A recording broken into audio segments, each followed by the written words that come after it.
Welcome to this week's video blog, and once again I'm going to be having a look at video metrics. Now, what do we mean by that, and why is it important for your video marketing efforts?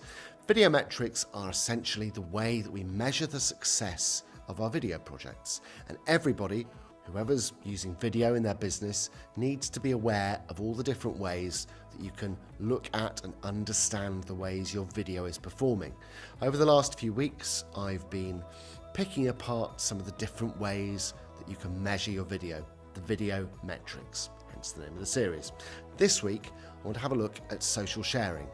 This is kind of an easy one. It's basically the amount of times your video is shared across different social media platforms. We all know there are stacks of different social media platforms out there, but you want to be looking at the rate at which your video is being shared across the most relevant platforms. So Facebook, Twitter, whatever you're using, whatever you're valuing as an important social platform in your business, you want to know how many times your content is being shared across that platform. So why is social sharing important? Well, put it simply, social sharing is a great way of understanding how popular your brand or your content is. If a video is being shared across lots of different platforms, then it's probably a good indicator that you've created a really useful piece of video. And if you're creating useful content, you're being seen as a thought leader within your industry or within your specific area of expertise. And that can be a really useful way to help build trust with people, drive visitors to your website, and increase the speed at which people become customers.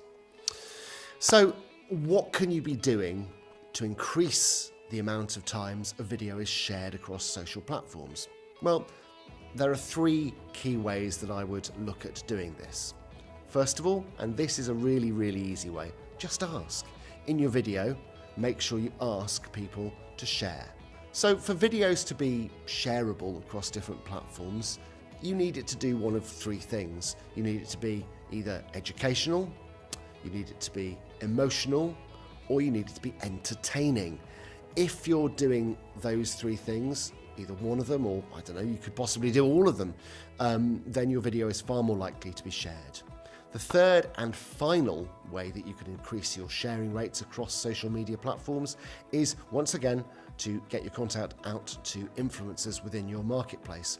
If there is somebody who has a particularly strong following or a strong position within your industry, sharing content that might be useful to their audience is a great way to perhaps encourage that influencer to share your content. And if that influencer is sharing your content, then the likelihood is you're going to get way more views and shares for that bit of video.